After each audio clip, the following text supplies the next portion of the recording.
साथियों नमस्कार। आप सभी का बहुत बहुत स्वागत है भव्य एकेडमी यूट्यूब चैनल पर। अपन लोग आज भारतीय संविधान और राज्य व्यवस्था से संबंधित एक और टॉपिक पढ़ने जा रहे हैं जिसका शीर्षक है न्यायपालिका। अपन संविधान के भाग 5 के बारे में बात कर रहे हैं और भाग 5 में अब तक अपन ने विधायिका और कार्यपालिका के बारे में बात की है। आज अपन पढ़ेंगे संघीय न्यायपालिका अर्थात अपने भारत के सुप्रीम कोर्ट के बारे में। दोस्तों, आप जानते हैं कि सरकार के 3 अंग होते हैं। एक होता है विधायिका अर्थात इसे व्यवस्थापिका भी कहते हैं और संसद भी कहते हैं। दूसरा अंग है कार्यपालिका और तीसरा न्यायपालिका। जहाँ कानून निर्माण करने का काम है वो हमारे विधायिका के पास है और उन कानूनों को लागू करना अर्थात कानूनों की क्रियान्वयन से संबंधित जो कार्य है वो है कार्यपालिका के पास। और हमारे जो भी कानून विधायिका ने बनाए हैं वो इस संविधान सम्मत है या नहीं है, इस बात का जांच करना किसका काम है? न्यायपालिका का। और जो कानून विधायिका ने बनाए हैं उन कानूनों को उन्हीं की प्रकृति के अनुरूप कार्यपालिका लागू कर रही है या नहीं कर रही है, इस बात को भी कौन देखती है? न्यायपालिका। इसके अलावा न्यायपालिका को अपने संविधान का रक्षक कहा गया है। संविधान का रक्षा करने का जो कार्य है वो न्यायपालिका के पास है। मौलिक अधिकार जो कि भाग 3 में दे रखे हैं, आर्टिकल 12 से लेकर 35 तक, उनकी रक्षा और संरक्षण का दायित्व भी न्यायपालिका के पास है। लोगों को न्याय दिलाना, संविधान की रक्षा करना, कानून संविधान सम्मत हो और कानून को उसकी प्रकृति के अनुसार कार्यपालिका लागू करें, ये न्यायपालिका का कार्य है। जहाँ विधायिका में अपन संसद, राष्ट्रपति को शामिल करते हैं अर्थात संसद के 2 अंग राज्यसभा, लोकसभा और राष्ट्रपति को शामिल किया जाता है। वहीं कार्यपालिका में राष्ट्रपति, मंत्रिपरिषद, प्रधानमंत्री और उपराष्ट्रपति को शामिल किया जाता है। न्यायपालिका में विभिन्न प्रकार के न्यायालय जैसे supreme court, high courts and प्रत्येक ज़िले में जो डिस्ट्रिक्ट कोर्ट होते हैं या म्युनिसिपल कोर्ट होते हैं, सारे के सारे ये न्यायपालिका के अंतर्गत आते हैं। ये अपन ने राष्ट्रपति, राज्यसभा और लोकसभा विधायिका की बात की। ये विधायिका कौन सी विधायिका है? केंद्रीय विधायिका है। जिस प्रकार से केंद्र में विधायिका होती है उसी प्रकार के से राज्यों में भी विधायिका होती है, क्योंकि भारत एक क्या है? संघ है और संघ में राज्यों के पास भी वैसी ही सरकारें होती है जैसी केंद्र के पास होती है। तो ये केंद्रीय विधायिका में राष्ट्रपति, राज्यपाल और लोकसभा को शामिल किया जाता है। उसी प्रकार की से राज्य में विधायिका होती है, उसमें किसको शामिल किया जाता है? राज्य का विधानमंडल।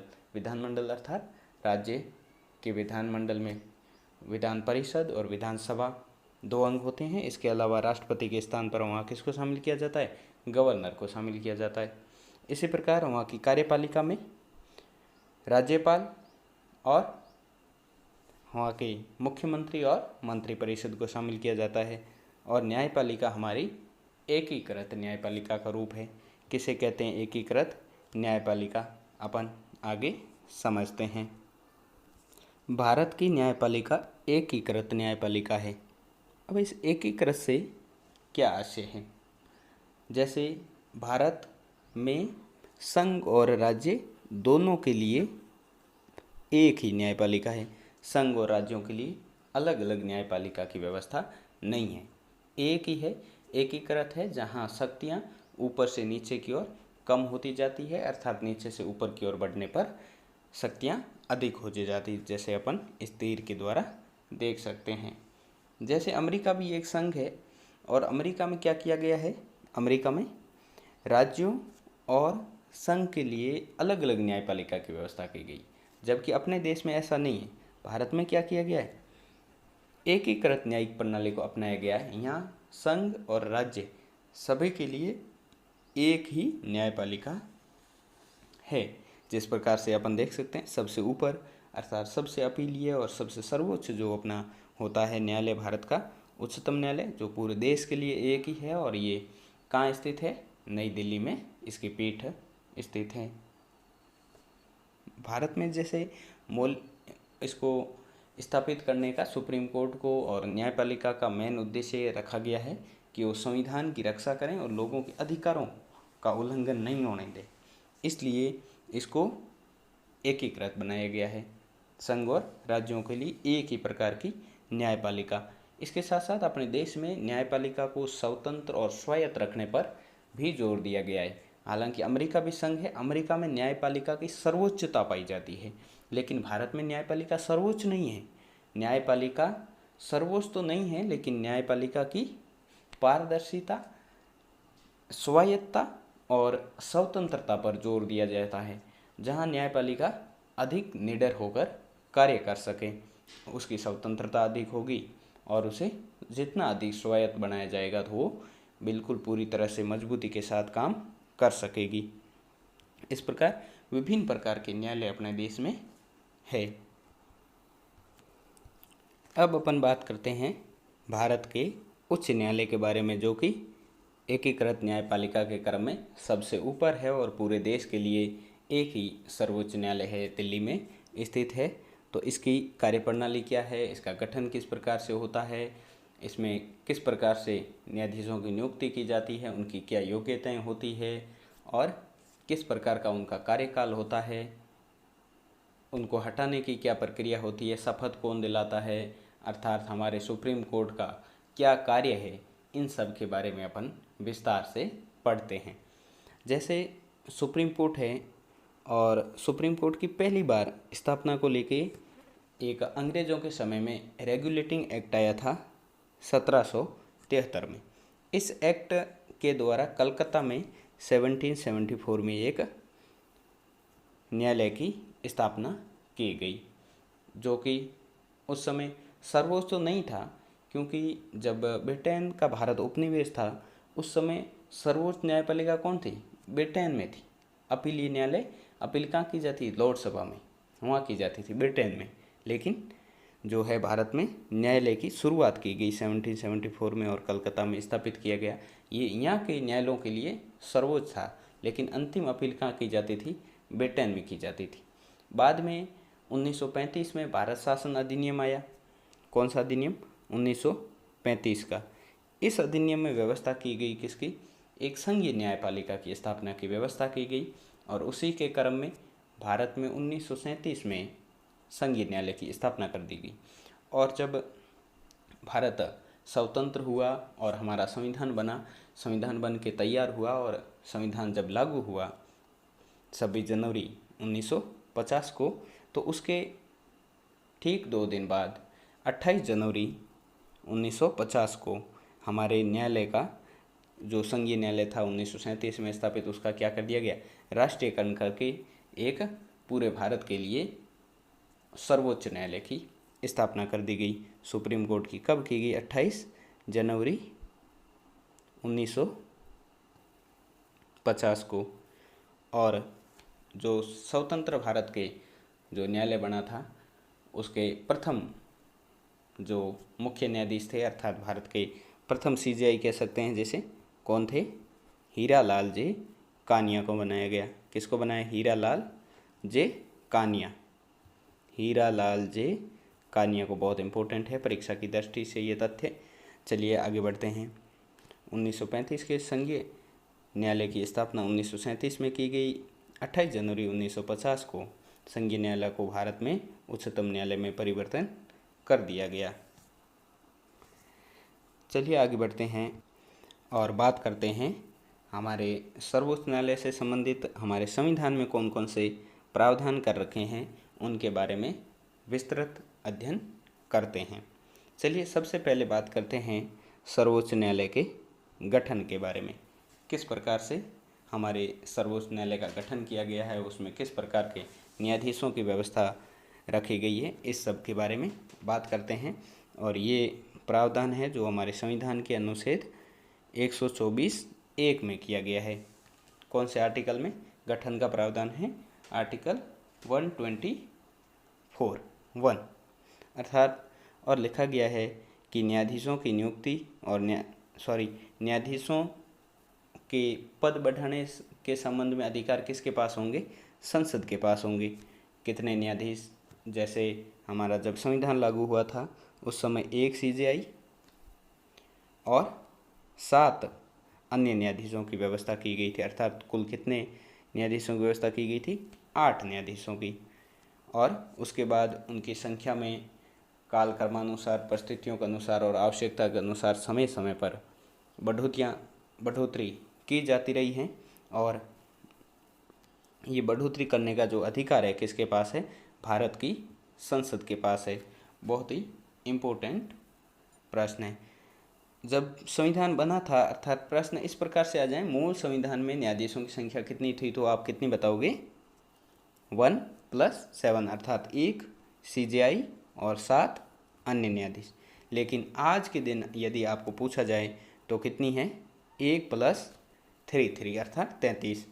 तो 1 सीजेआई और 33 अन्य न्यायाधीश वर्तमान में हमारे अपने सुप्रीम कोर्ट में कार्य कर रहे हैं।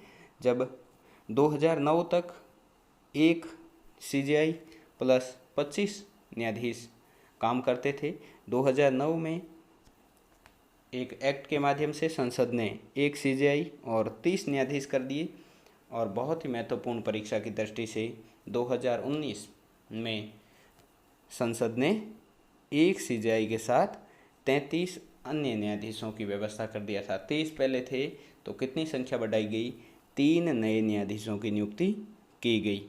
कहाँ? सुप्रीम कोर्ट में 1 सीजेआई + 33 अन्य न्यायाधीशों की व्यवस्था हो गई। वो 3 जो नए 3 न्यायाधीश नियुक्त किए गए थे, वो उनमें से एक राजस्थान हाई कोर्ट से भी थे, एस रविंद्र भट्ट नाम था उनका, एस रविंद्र भट्ट। ये राजस्थान हाई कोर्ट से थे, एस रविंद्र भट्ट। दूसरे थे न्यायमूर्ति कृष्ण मुरारी। और तीसरे न्यायाधीश जो थे सुप्रीम कोर्ट में शपथ लेने वाले, राम सुब्रमण्यम। कौन थे? राम सुब्रमण्यम। ये 3 न्यायाधीश थे जिन्हें 2019 सितंबर में शपथ दिलाई गई और भारत में न्यायाधीशों की सुप्रीम कोर्ट में संख्या बढ़ के 1 सीजेआई सहित 34 हो गई। कुल सीजेआई सहित न्यायाधीशों की संख्या कितनी है वर्तमान में सुप्रीम कोर्ट में? तो 34 है। इस प्रकार से हमारे जो सुप्रीम कोर्ट का है न्यायाधीशों का गठन होता है। अब अपन देखते हैं न्यायाधीशों की योग्यताएं क्या होती है, उनकी किस प्रकार से नियुक्ति की जाती है। न्यायाधीशों की योग्यताएं, 2 योग्यताएं होनी बहुत ज़रूरी है। पहली योग्यता सभी न्यायाधीशों पर लागू होती है।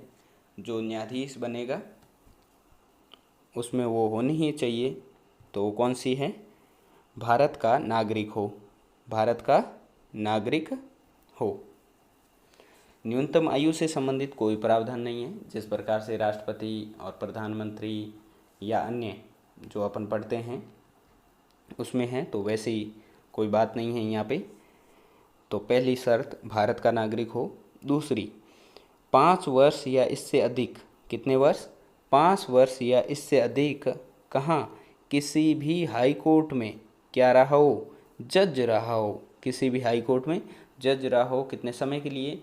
5 वर्ष या उससे अधिक समय के लिए। या तो ये 2 शर्तें पूरी की तो वो भारत का सर्वोच्च न्यायालय में न्यायाधीश बन सकता है। अब ये 2 पूरी नहीं कर रहा है तो पहली तो उसको करनी है, या फिर ये शर्त पूरी कर ले, पहली तो करनी है ही। और दूसरी कौन सी? 10 वर्षों से किसी भी हाई कोर्ट में एज ए वकील, एडवोकेट या अधिवक्ता के रूप में वो काम कर रहा हो। 10 वर्षों से, 10 वर्ष या उससे अधिक समय के लिए वो किसी भी हाई कोर्ट में एक अधिवक्ता के रूप में प्रैक्टिस कर रहा हो। ये 2 शर्तें पूरी कर लें। ये भी 2 यदि पूरी नहीं करता है तो वो भारत का नागरिक तो होना ही चाहिए। और दूसरी शर्त में यदि राष्ट्रपति की नज़र में हो, क्या हो? कानूनविद हो, कानून का जानकार हो, अर्थात विधिवेता हो, तो भी उसे न्यायाधीश बनाया जा सकता है। हालांकि भारत में राष्ट्रपति की नज़र में कानून के जानकार के आधार पर अभी तक किसी को भी न्यायाधीश नहीं बनाया गया है। इन योग्यताओं का वर्णन भी आर्टिकल 124 में ही किया गया है। ये तो योग्यताएं हैं, बहुत ही बारीकी से पढ़ना। न्यूनतम आयु से संबंधित कोई व्यवस्था नहीं है। जैसे परीक्षा में प्रश्न आ जाए कूट मिलाने से संबंधित, तो वहाँ ये प्रश्न बहुत इम्पोर्टेंट बन सकता है। और अब अपन नियुक्ति के बारे में बात करते हैं। नियुक्ति कौन करता है? न्यायाधीशों की नियुक्ति राष्ट्रपति के द्वारा की जाती है। ये भी आर्टिकल 124 के तहत ही है। कौन करता है? राष्ट्रपति करता है। और राष्ट्रपति स्वयं नहीं करता है, किसके आधार पर करता है? एक कॉलेजियम होता है और उस कॉलेजियम में कुछ न्यायाधीश होते हैं जो उनको परामर्श देते हैं और उसके आधार पर राष्ट्रपति द्वारा न्यायाधीशों की नियुक्ति की जाती है। जैसे एक भारत के सुप्रीम कोर्ट के जो CJI होते हैं वो कॉलेजियम में शामिल होते हैं। इनके अलावा जो 4 वरिष्ठतम न्यायाधीश शामिल होते हैं, ये जिस नाम को राष्ट्रपति को भेजते हैं उनको राष्ट्रपति के द्वारा नियुक्त किया जाता है। संविधान में ये बात लिखी गई है कि राष्ट्रपति के द्वारा सुप्रीम कोर्ट या हाई कोर्ट के जो भी न्यायाधीश होंगे परामर्श करके, और नियुक्ति कौन करेगा? राष्ट्रपति करेगा। और परामर्श किसके साथ करेगा? सुप्रीम कोर्ट या हाई कोर्ट के न्यायाधीशों के साथ। क्यों? सुप्रीम कोर्ट में जब करता है तो इस कॉलेजियम के सिस्टम के आधार पर एक हमारे CJI और 4 अन्य न्यायाधीशों के साथ जो विचार विमर्श करके कर देते हैं। इसके अलावा हाई कोर्ट में भी नियुक्ति जो न्यायाधीशों की है वो भी कौन करते हैं? राष्ट्रपति करते हैं। अब मुख्य न्यायाधीश की नियुक्ति को छोड़कर सुप्रीम कोर्ट के अन्य न्यायाधीशों की नियुक्ति में मुख्य न्यायाधीश से परामर्श आवश्यक होता है, क्योंकि यदि मुख्य न्यायाधीश की नियुक्ति है उसके अलावा तो बहुत ही ज़रूरी है यदि अन्य न्यायाधीशों की नियुक्ति जब की जाती है राष्ट्रपति के द्वारा। मुख्य न्यायाधीश के पद पर सुप्रीम कोर्ट के वरिष्ठतम न्यायाधीश को नियुक्त किया जाता है। ये अपने देश की एक परंपरा है। जो भी न्यायाधीश नियुक्त होगा, जो वरिष्ठता क्रम में सबसे ऊपर होगा, उन्हें CJI बनाया जाएगा। और न्यायाधीशों की नियुक्ति में भी वरिष्ठता को हमेशा ध्यान दिया जाता है। लेकिन जब सुप्रीम कोर्ट की CJI की नियुक्ति होती है, अर्थात अपने देश के सबसे बड़े जो न्यायालय है सुप्रीम कोर्ट, उसके जो चीफ जस्टिस होते हैं उनकी नियुक्ति में वरिष्ठता को हमेशा प्राथमिकता दी जाती है। हाँ, कभी कभार इन परंपराओं को तोड़ा भी गया है। जैसे 1973 में जो है A.N. रे की नियुक्ति की गई थी, जो कि वरिष्ठता क्रम में 4थे नंबर पर आते थे। 3 न्यायाधीशों की वरिष्ठता को जो है उल्लंघन करके उनको नियुक्त किया गया था। एक और बार 1977 में दूसरे क्रम के जो न्यायाधीश थे वेग, उन्हें भारत का मुख्य न्यायाधीश बनाया गया था और वहाँ एक वरिष्ठतम न्यायाधीश की वरिष्ठता का उल्लंघन किया गया था। इन अपवादों को छोड़कर भारत में अभी तक इस परंपरा का हमेशा से पालन होता रहा है कि जो सीनियर मोस्ट जज होता है उसे ही भारत के मुख्य न्यायाधीश बनाया जाता है। जैसे वर्तमान में 47वें भारत के मुख्य न्यायाधीश हैं। कौन हैं? आप नाम जानते होंगे, शरद अरविंद बोबड़े। ये नवंबर 19 से भारत के मुख्य न्यायाधीश हैं और मुख्य न्यायाधीश के क्रम में ये 47वें जो न्यायाधीश क्रम में आते हैं। न्यायाधीशों की नियुक्ति के संबंध में सरकार ने एक NJAC न्यायाधीशों की नियुक्ति के संबंध में एक जो है एक्ट लाए थे और ये 99वां संविधान संशोधन था। इसके अंतर्गत जिस प्रकार से ये कॉलेजियम व्यवस्था है, इस कॉलेजियम व्यवस्था को ख़त्म करके कार्यपालिका की भूमिका को बढ़ाया था। किसमें? न्यायाधीशों की नियुक्ति में। लेकिन हमारे जो उच्चतम न्यायालय है उसने जो है पूरे के पूरे जो संसद से द्वारा बनाए गए कानून था NJAC, राष्ट्रीय न्यायिक नियुक्ति आयोग जो था कमीशन, उस पूरे के पूरे प्रावधानों को रद्द कर दिया, अर्थात 99वां जो संविधान संशोधन था पूरे को ही रद्द कर दिया। किसने? सुप्रीम कोर्ट ने। और वापस से कौन सी व्यवस्था लागू रही? हमारे ये कॉलेजियम व्यवस्था, अर्थात न्यायाधीशों की सिफारिश पर न्यायाधीशों की नियुक्ति करने का जो अपने देश में प्रावधान चल रहा था उसी को ही लागू रखा। और कार्यपालिका जो विधायिका ने कानून बनाया था उसको क्या कर दिया? भंग कर दिया और कार्यपालिका की भूमि को इसमें बढ़ाने से रोक दिया सुप्रीम कोर्ट ने।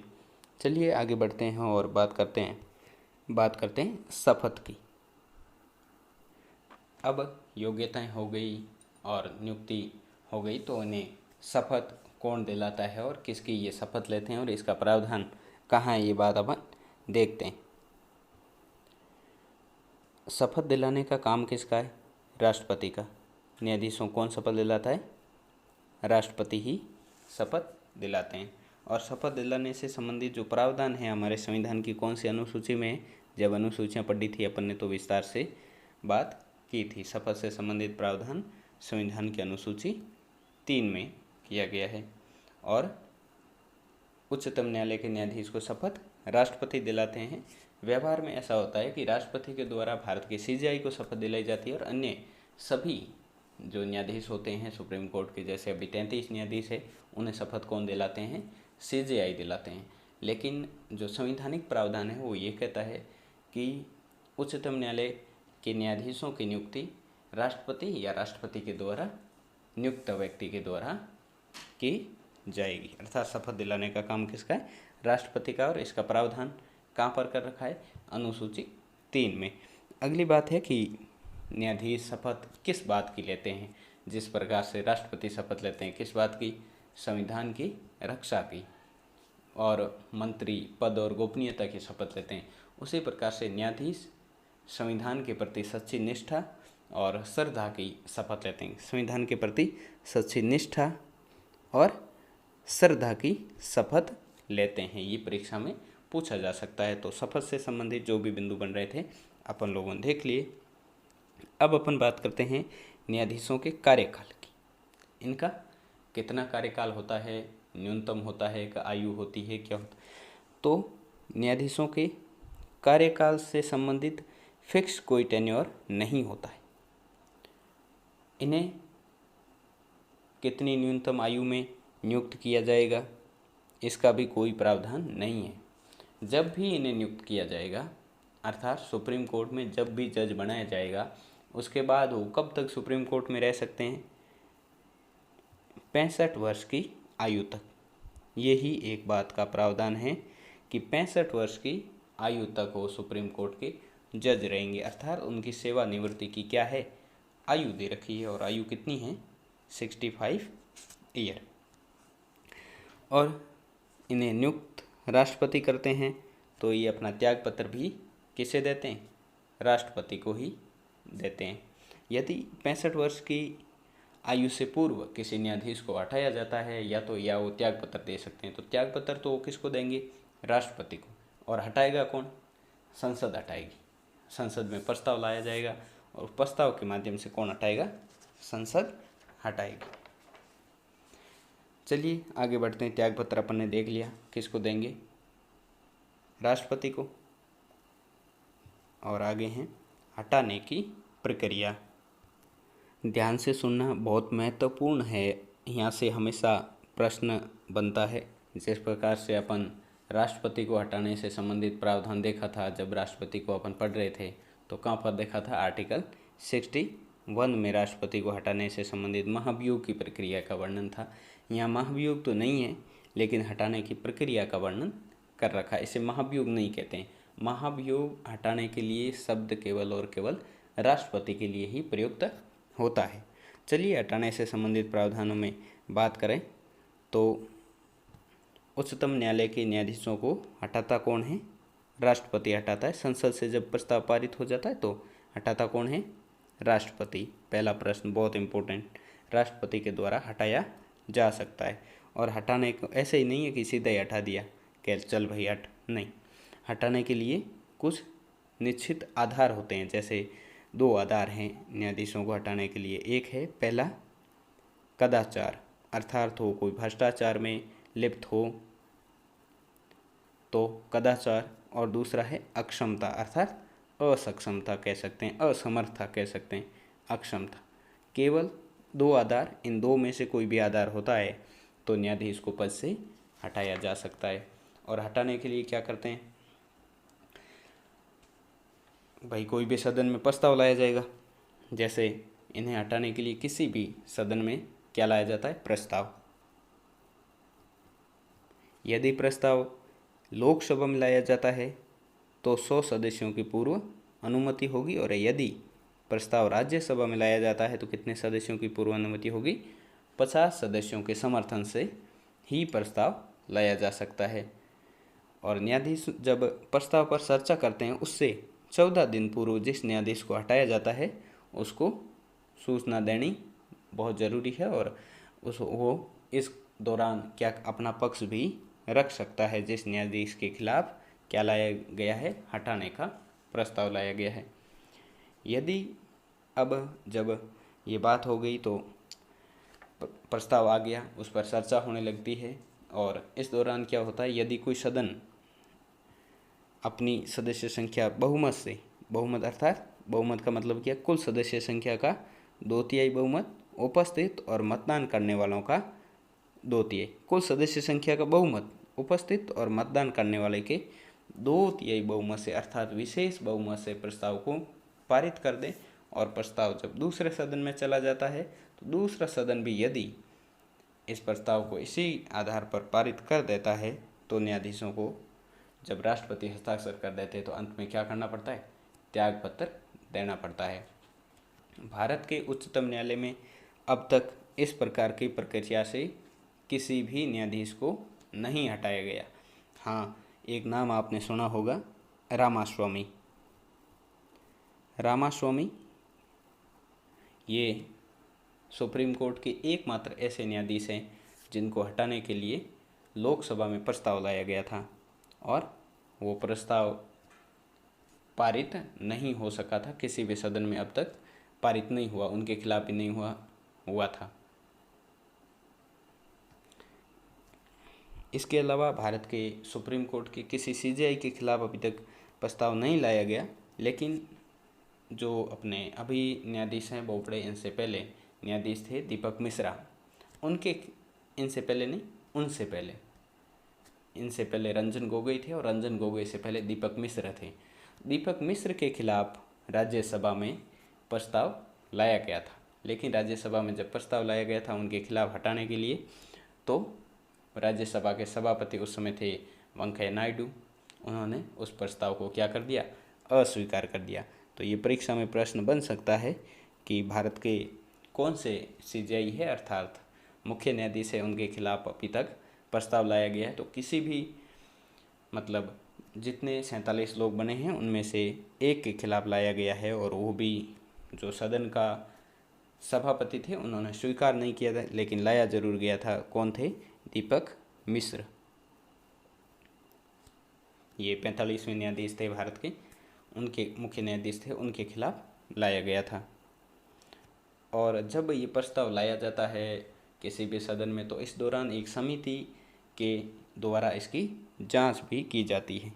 एक कमेटी गठित होती है और वो कमेटी इसकी जांच करती है, और कमेटी ये सही पाती है तो वो सदन उस पर आगे कार्यवाही करती है। और न्यायाधीश जांच अधिनियम 1968 बन रखा है, इसके तहत ये कमेटी इसकी जांच करती है, और जांच करके अपनी रिपोर्ट है जो सदन में प्रस्तुत करती है।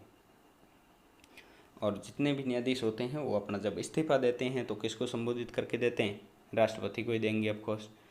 और इसी कारण से इस प्रक्रिया को क्या कहा जाता है, ये भी एक न्यायाधीशों को हटाने की प्रक्रिया भी क्या है, एक अर्ध न्यायिक प्रक्रिया है। संसद में काम होता है तो कभी न्यायिक नहीं होता, लेकिन कुछ ऐसे कार्य है जो अर्ध न्यायिक प्रक्रिया में आते हैं तो इसे भी एक अर्ध न्यायिक प्रक्रिया कहा जाता है। जिस प्रकार राष्ट्रपति को हटाने के लिए महाभियोग भी लाया जाता है, उसे भी क्या कहा जाता है, अर्ध न्यायिक प्रक्रिया कहा जाता है।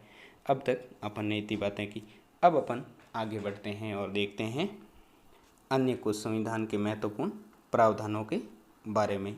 जैसे संविधान में यदि पद खाली हो और ऐसी स्थितियां आ जाएं तो कुछ अन्य न्यायाधीशों की नियुक्ति भी सुप्रीम कोर्ट में की जाती है, जो कि वास्तव में सुप्रीम कोर्ट के न्यायाधीश नहीं होते हैं, लेकिन फिर भी कार्य करने के लिए उन्हें नियुक्त किया जाता है। उसमें से पहला है कार्यवाहक मुख्य न्यायाधीश। अर्थात कार्यवाहक कब बनाया जाता है? जब उसका जो भी पदासीन होता है वो पद पर नहीं होता है, या तो उसकी अनुपस्थिति हो जाएगी या वो पद रिक्त हो जाएगा किसी कारण से, तब उसकी नियुक्ति की जाएगी। और नियुक्तिकर्ता कौन है? कार्यवाहक मुख्य न्यायाधीश की नियुक्ति कौन करेगा? राष्ट्रपति करेगा। और इस कार्यवाहक मुख्य न्यायाधीश की नियुक्ति से संबंधित जो प्रावधान है हमारे संविधान के कौन से अनुच्छेद में है?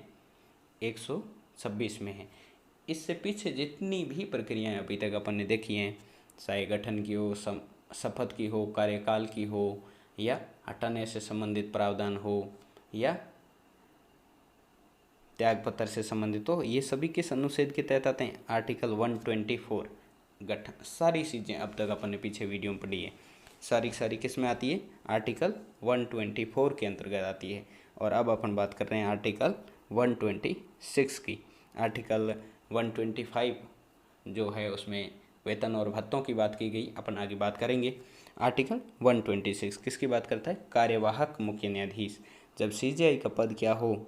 रिक्त हो या वो अनुपस्थित हो, ऐसे स्थिति में भारत के राष्ट्रपति के द्वारा कार्यवाहक मुख्य न्यायाधीश की नियुक्ति की जा सकती है। और जब वो कार्यवाहक मुख्य न्यायाधीश पद पर होता है तो वो एक मुख्य सीजेआई के रूप में, अर्थात मुख्य न्यायाधीश के कार्यों को पूरी तरह से करता है। अर्थात अब अगला है तदर्थ न्यायाधीश, अर्थात एडॉक जज। तदर्थ न्यायाधीश समझते हैं अच्छे से। सुप्रीम कोर्ट में गणपूर्ति नहीं होने पर, सुप्रीम कोर्ट में जब कोरम पूरा नहीं हो या कोरम का अभाव हो, ऐसे में नियुक्ति कौन करेगा? इनकी सीजेआई करेगा। ये बहुत इंपॉर्टेंट है। चीफ जस्टिस ऑफ इंडिया इनकी नियुक्ति करेगा। और कैसे करेगा? प्रेसिडेंट की पूर्व अनुमति से। किसकी? राष्ट्रपति की पूर्व अनुमति से हाई कोर्ट के न्यायाधीश, जो कि सुप्रीम कोर्ट का न्यायाधीश बनने की क्या रखता हो? योग्यता रखता हो, उसे एक एडहॉक जज के रूप में नियुक्त कर सकता है। करता किसको है? हाई कोर्ट के न्यायाधीशों को करता है। जो योग्यता रखता हो, अयोग्य आदमी को नहीं करेगा। जो सुप्रीम कोर्ट का न्यायाधीश बनने की योग्यता रखता हो उसे नियुक्त करेगा, और राष्ट्रपति की पूर्व सहमति से करेगा। ये बात याद रखना बहुत इंपॉर्टेंट। और नियुक्ति करता कौन है? चीफ जस्टिस ऑफ इंडिया करेगा। ऊपर अभी अपन ने देखा था कार्यवाहक मुख्य न्यायाधीश नियुक्ति कौन कर रहा था?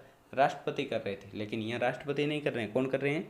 भारत के मुख्य न्यायाधीश। और करने का कारण क्या है? वहाँ तो सीजेआई हो या तो उपलब्ध नहीं हो, या अनुपस्थित हो, या कार्य करने में सक्षम नहीं हो, ऐसी स्थितियों में किया जा रहा था कार्यवाहक मुख्य न्यायाधीश की नियुक्ति तो। लेकिन यहाँ किस लिए किया जाएगा? या तो गणपूर्ति नहीं हो या कोरम नहीं हो। जब ऐसी स्थिति में किसी भी हाई कोर्ट के ऐसे न्यायाधीश जो कि सुप्रीम कोर्ट का न्यायाधीश बनने की योग्यता रखता हो, राष्ट्रपति की पूर्व अनुमति से सीजेआई नियुक्त कर सकता है। और इस पद का जो उल्लेख है हमारे भारत के संविधान में अनुच्छेद 127 में किया गया है। चलिए आगे बढ़ते हैं दोस्तों। अगला है सेवानिवृत्त न्यायाधीश की नियुक्ति। अर्थात सेवानिवृत्त, अपनी कार्यकाल पूरा करने के बाद भी कई ऐसी स्थितियां आती है कि उनको सेवानिवृत्त न्यायाधीश को न्यायाधीश वापस से बनाया जा सकता है, जो कि योग्यताएं तो रखता ही है। सुप्रीम कोर्ट में कार्य का बोझ हो, अधिक कार्य हो, और ऐसे में भारत के मुख्य न्यायाधीश इनकी नियुक्ति भी कौन करेगा? सीजेआई करेगा। और राष्ट्रपति की पूर्व सहमति से, राष्ट्रपति की पूर्व सहमति से उच्चतम न्यायालय या उच्च न्यायालय के सेवानिवृत्त न्यायाधीश को उसकी सहमति से, किसकी? जिस न्यायाधीश को नियुक्त किया जा रहा है उसकी भी सहमति होनी चाहिए, योग्यता रखते हैं, उसे नियुक्त कर सकता है सीजेआई। और इनके वेतन का निर्धारण राष्ट्रपति करते हैं। ये बहुत इंपॉर्टेंट बात है।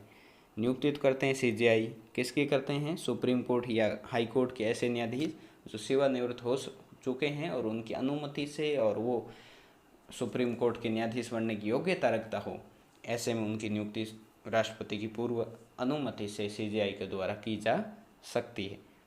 इनके वेतन का निर्धारण कौन करता है? तो राष्ट्रपति करते हैं। चलिए अब अपन आगे बढ़ते हैं और वेतन और भत्तों की बात करते हैं। भारतीय संविधान के अनुच्छेद 125 में वेतन और भत्तों की बात की गई। अनुच्छेद कौन सा? 125 में न्यायाधीशों का वेतन और भत्ते और पेंशन भारत की संचित निधि से दिए जाते हैं। भारत की संचित निधि, वेतन भत्ते और पेंशन न्यायाधीशों को, कौन से न्यायाधीशों को? सुप्रीम कोर्ट के न्यायाधीशों को। यहाँ हाई कोर्ट के न्यायाधीशों के इस प्रकार के प्रावधान नहीं है, अलग है। ये किसकी बात हो रही है? सुप्रीम कोर्ट के न्यायाधीशों की बात हो रही है। और इनके वेतन भत्तों का निर्धारण कौन करता है? संसद करती है। ये प्रश्न बहुत इंपॉर्टेंट है। वेतन भत्तों का निर्धारण कौन करेगी? संसद करेगी। और न्यायाधीशों के वेतन भत्तों में संसद उसको बढ़ा तो सकती है, लाभकारी परिवर्तन तो कर सकती है, लेकिन अलाभकारी परिवर्तन नहीं किए जा सकते। इन पर जैसे मतदान नहीं हो सकता संसद में, क्योंकि ये भारित होते हैं। किस पर?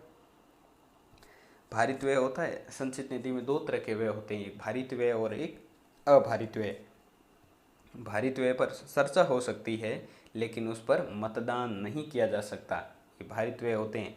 ये हमारे संविधान के न्यायाधीशों को स्वतंत्र रखने के लिए और स्वायत्त रखने के लिए इस तरह के बहुत सारे प्रावधान किए गए हैं, ताकि वो अपने कार्य को पूरी निष्पक्षता के साथ कर सकें, किसी प्रकार का भेदभाव नहीं करें, किसी का पक्ष नहीं लें, वो कार्य अच्छे से निर्वहन करें। और इस कारण से इन्हें स्वतंत्र और स्वायत्त बनने के लिए बहुत सारे प्रावधान हमारे संविधान में किए गए हैं, उनमें से भी ये भी एक है। अब अपन बात करते हैं न्यायाधीशों के वेतन की। सुप्रीम कोर्ट के जो चीफ जस्टिस हैं, उनका वेतन पहले 1 लाख रुपये होता था, इसे बढ़ाकर कितना कर दिया गया है? 2,80,000 रुपये पर मंथ। कितना? 2.80 लाख भारत के मुख्य न्यायाधीश का वेतन है। ध्यान से सुनना, 2.80। ये तो किसका है? CJI का वेतन है। अब अन्य न्यायाधीशों का वेतन पहले 90,000 होता था। चीफ जस्टिस का 1 लाख और उनका कितना होता था? 90,000। तो अब कितना है?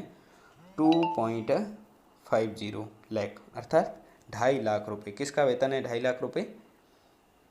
सुप्रीम कोर्ट के न्यायाधीशों का। अब लगे हाथ में आपको बता दूं कि जैसे हाई कोर्ट होते हैं, हाई कोर्ट के न्यायाधीशों का वेतन कितना होता है? मुख्य न्यायाधीश का वेतन होता है वहाँ 2.5 लाख रुपये मुख्य न्यायाधीश का, और अन्य न्यायाधीशों का वेतन कितना होता है?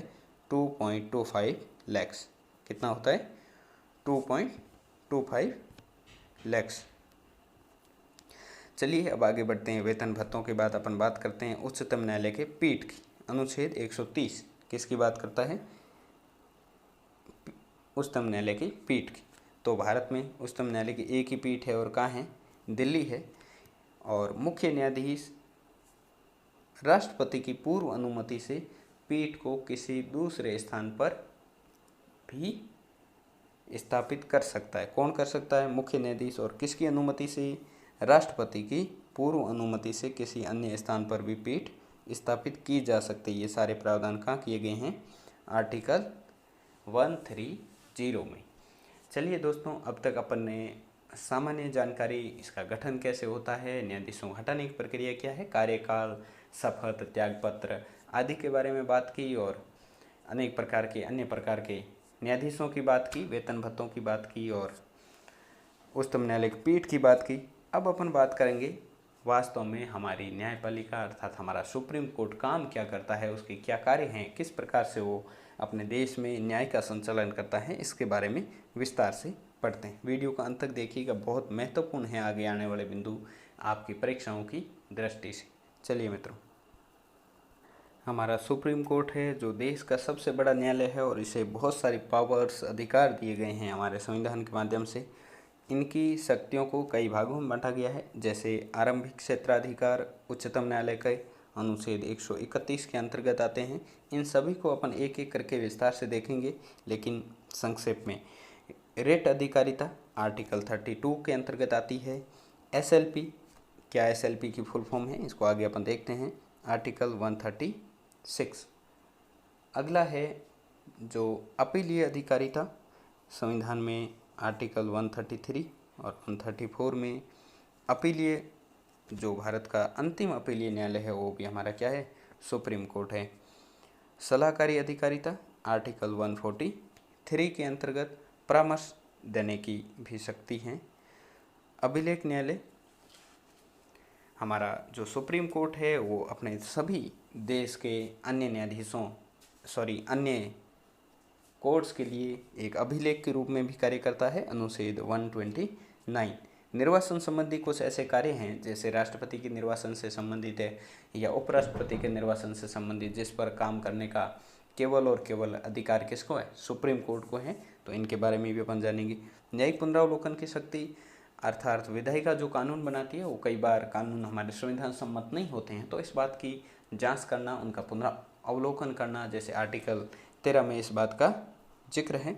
तो ये काम भी किसका है, सुप्रीम कोर्ट का है। इसके अलावा सुप्रीम कोर्ट आर्टिकल 137 के तहत एक न्यायिक समीक्षा भी करता है। न्यायिक समीक्षा से यहाँ पुनरीक्षण से आशय यह है कि जो सुप्रीम कोर्ट ने पहले कोई डिसीजन दे दिया हो और उस डिसीजन को अब परिस्थितियों के अनुकूल बदलना हो तो अपने ही दिए गए निर्णय को पलट देना अर्थात चेंज कर देना ही क्या कहलाता है, आर्टिकल 137 के अंतर्गत ऐसा प्रावधान है, जिसे न्यायिक समीक्षा या न्यायिक पुनरीक्षण भी कहा जाता है।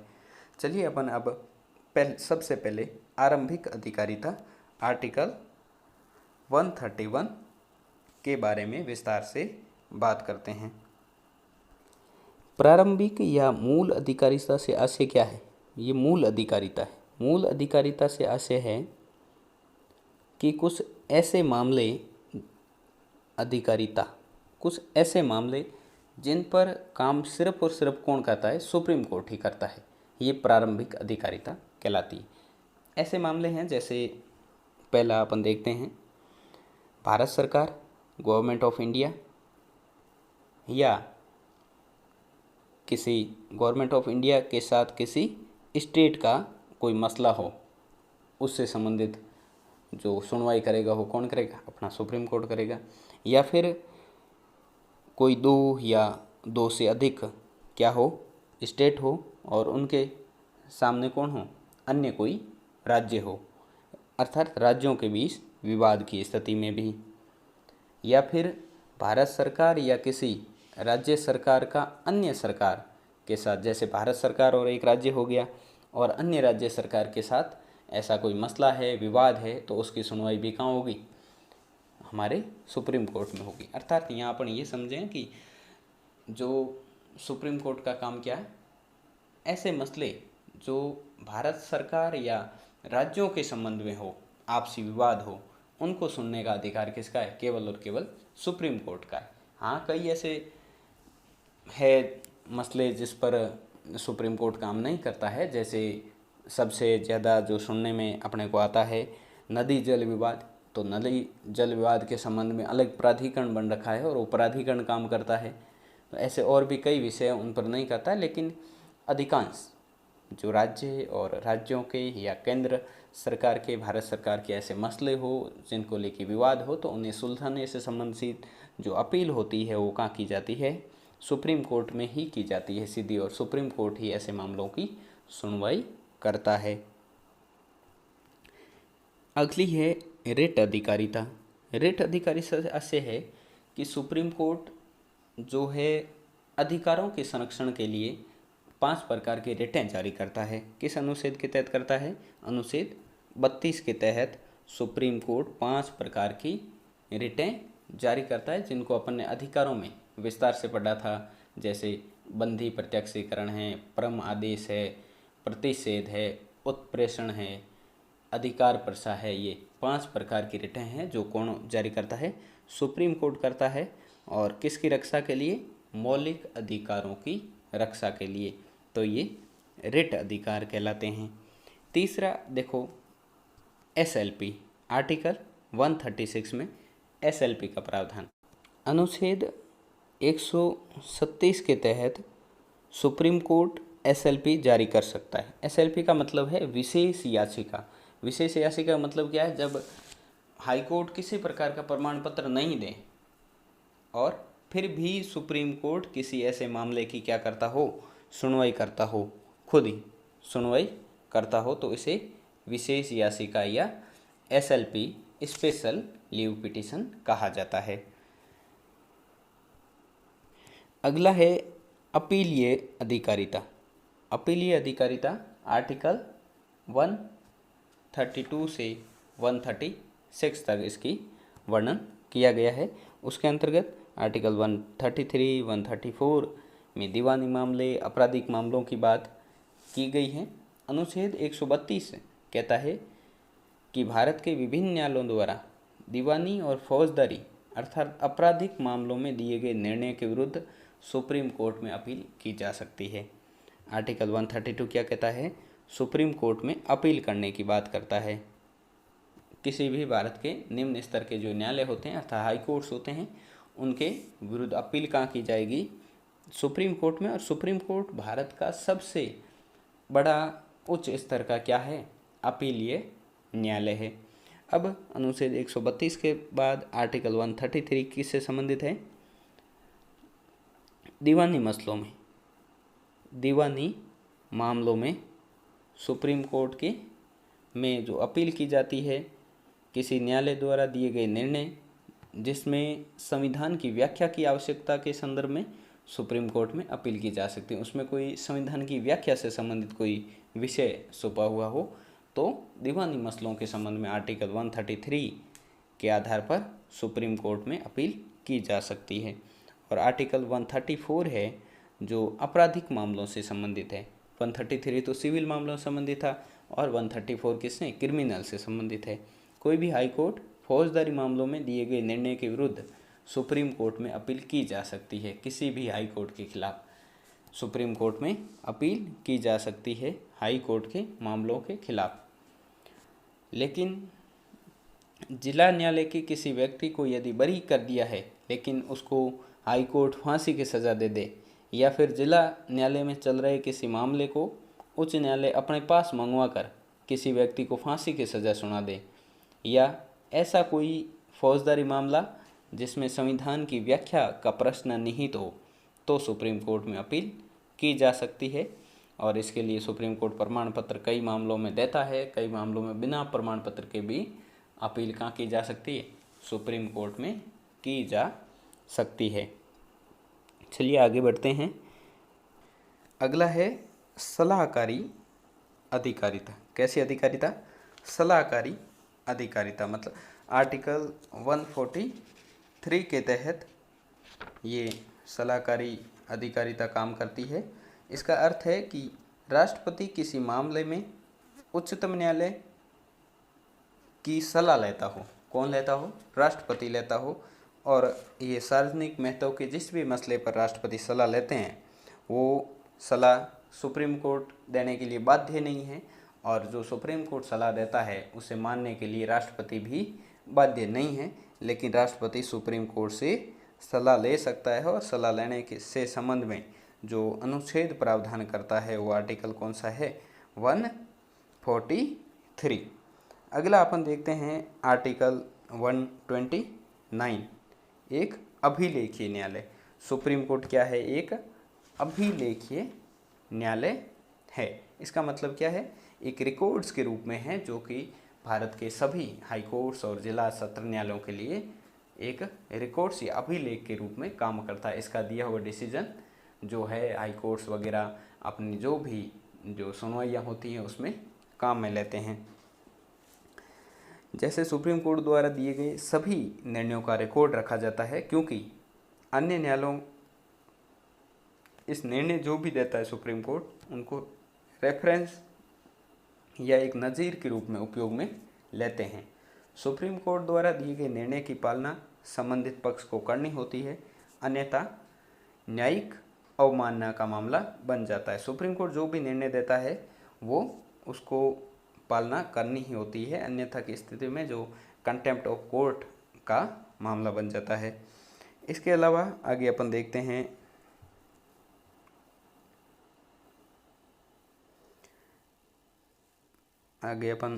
हैं निर्वासन संबंधित प्रावधान। कैसे प्रावधान, निर्वासन संबंधी। तो ऐसे मसले हैं जैसे राष्ट्रपति का चुनाव हो या उपराष्ट्रपति का चुनाव हो, इसमें आर्टिकल 71 के तहत केवल और केवल सुनवाई करने का अधिकार किसके पास होता है? सुप्रीम कोर्ट के पास ही होता है। अनुच्छेद 13 के तहत जो न्यायिक पुनरावलोकन की व्यवस्था है, हालांकि भारत के संविधान में किसी भी अनुच्छेद में न्यायिक पुनरावलोकन शब्द का सीधा सीधा अर्थ नहीं है और इस शब्द का भी वर्णन नहीं है, लेकिन जब विधायिका विधि का निर्माण करती है और वो विधि यदि संविधान के अनुकूल नहीं हो अर्थात संविधान के विरुद्ध हो, तो ऐसी स्थिति में इसकी जांच करने का काम भी सुप्रीम कोर्ट का है और सुप्रीम कोर्ट वो विधि यदि संविधान के सम्मत नहीं है तो उसे रद्द भी कर सकती है। जैसे अपन ने अभी ऊपर देखा ही था, NJSC से संबंधित 99वां संविधान संशोधन जो पूरा का पूरा है, जो सुप्रीम कोर्ट ने क्या कर दिया? रद्द कर दिया। एक ऐतिहासिक निर्णय देते हुए पूरे के पूरे कानून को पहली बार रद्द किया। 99वां संविधान संशोधन NJSC से मामला था और ये न्यायाधीशों की नियुक्ति के संबंध में था, जो कि कॉलेजियम सिस्टम को हटा के एक नई व्यवस्था के रूप में न्यायाधीशों की नियुक्ति के संबंध में प्रावधान करने से संबंधित था। अगला है न्यायिक समीक्षा, अर्थात इसे रिव्यू ऑफ जजमेंट भी कहते हैं। क्या कहते हैं? Review of judgement. इसका मतलब क्या है? सुप्रीम कोर्ट कई बार अपने जो निर्णय देता है आने वाले समय में, कई वर्षों के बाद या कई दिनों या महीनों के बाद, वो निर्णय जो पहले जिस हिसाब से उनको निर्णय दिया जाता है, परिस्थितियाँ चेंज हो जाती है, तो अपने दिए हुए निर्णय को ही कई बार परिवर्तन कर देती है। तो ऐसे जो परिवर्तन करती है उसको ही क्या कहते हैं? रिव्यू ऑफ जजमेंट कहते हैं। और रिव्यू ऑफ जजमेंट का जो वर्णन है भारत के संविधान के कौन से अनुच्छेद में है? 137 में है। जैसे एक एग्जाम्पल से अपन समझें तो 1967 में जब गोलकनाथ बनाम पंजाब राज्य का मसला था, तो उसमें सुप्रीम कोर्ट ने कहा था कि संसद संविधान के किसी भी भाग में संशोधन, किसी भी भाग में नहीं, मौलिक अधिकारों में कोई संशोधन नहीं कर सकती। लेकिन 1973 में जब एक ऐतिहासिक मसला आया था, 24 अप्रैल 1973 को एक केशवानंद भारती वाद को लेकर निर्णय आया था, उसमें सुप्रीम कोर्ट कह दिया कि संसद संविधान के किसी भी भाग में क्या कर सकती है? संशोधन कर सकती है। तो पूर्व में अपने दिए गए निर्णय से अलग निर्णय दिया सुप्रीम कोर्ट ने। तो इसी को क्या कहते हैं? रिव्यू ऑफ जजमेंट, अर्थात जो निर्णय दिए हैं उनकी क्या करना? समीक्षा करना वापस से। अब अपन आगे बात करें, सुप्रीम कोर्ट के पास ये पावर्स हैं, इन पावर्स को इंक्रीज करने का काम किसका है? संसद का है। संसद कानून बनाकर सुप्रीम कोर्ट के कार्यों में वृद्धि कर सकती है। और ये किस आर्टिकल में लिखा हुआ है? आर्टिकल 138 में इस बात का वर्णन है। और आर्टिकल जो 145 है, एक आर्टिकल 145 किस बात का वर्णन करता है? संसद के कानूनों के अधीन रहते हुए राष्ट्रपति की पूर्वानुमति से सुप्रीम कोर्ट संदर्भ के सभी नियमों का निर्धारण स्वयं कौन करता है? सुप्रीम कोर्ट करता है। सुप्रीम कोर्ट में जो भी नियम होते हैं वो कौन बनाता है? सुप्रीम कोर्ट स्वयं। और आर्टिकल 145 में ही संवैधानिक पीठ का वर्णन कर रखा है। आर्टिकल 145 में किसका वर्णन कर रखा है? संवैधानिक पीठ। और संवैधानिक पीठ में कम से कम कितने सदस्य होते हैं? 5। ये बात याद रखना। संवैधानिक पीठ का प्रावधान आर्टिकल 145, और इसमें कम से कम कितने सदस्य हो सकते हैं? 5 सदस्य होने अति आवश्यक है। और आर्टिकल 146 की बात करें, 146 सुप्रीम कोर्ट अपने सभी जितने भी पदाधिकारी होते हैं, जितने भी कर्मचारी होते हैं, इनसे संबंध में नियम स्वयं बनाता है। और इनकी नियुक्ति भी कौन करता है? CJI खुद करते हैं। बहुत इंपॉर्टेंट है। अपने कर्मचारियों पदाधिकारियों के संबंध में जो नियम है सुप्रीम कोर्ट खुद बनाएगा, और इनकी नियुक्ति भी कौन करते हैं? CJI करते हैं, चीफ जस्टिस ऑफ इंडिया करते हैं। इसके अलावा बात करें अपन, एक टॉपिक है PIL। टॉपिक क्या है? PIL। Public interest litigation. इसे क्या कहते हैं? पब्लिक इंटरेस्ट लिटिगेशन, अर्थात हिंदी में जनहित याचिका या लोक हितवाद कहा जाता है।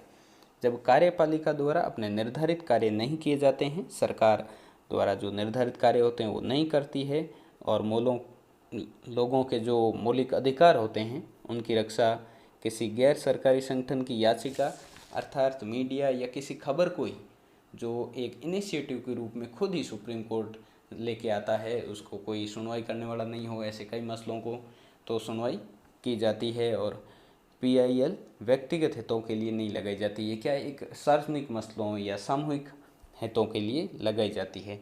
ये अवधारणा भारत में 80 के दशक में है जो अपनाई गई थी। उस समय PN भगवती एक भारत के सुप्रीम कोर्ट के जज थे और उन्होंने इस इनोवेशन को भारत में शुरू किया था।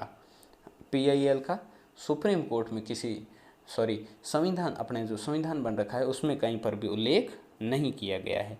ये एक भारतीय जो सुप्रीम कोर्ट है इनकी धीरे धीरे परंपराओं में आया है, और PIL समय समय पर आजकल विभिन्न NGOs के माध्यम से, विभिन्न मीडियाज़ के माध्यम से या किसी खबर से सीधे ही सुप्रीम कोर्ट जो है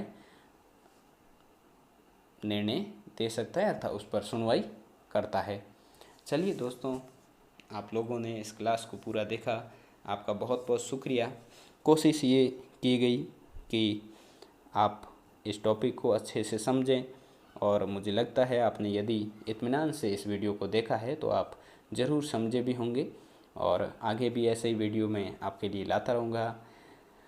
आपको ये क्लासेस पसंद आ रही हैं तो हमारे भव्या अकेडमी चैनल को आप सब्सक्राइब करें, लाइक करें और अपने दोस्तों के साथ शेयर करें। बहुत बहुत धन्यवाद। जय हिंद, जय भारत।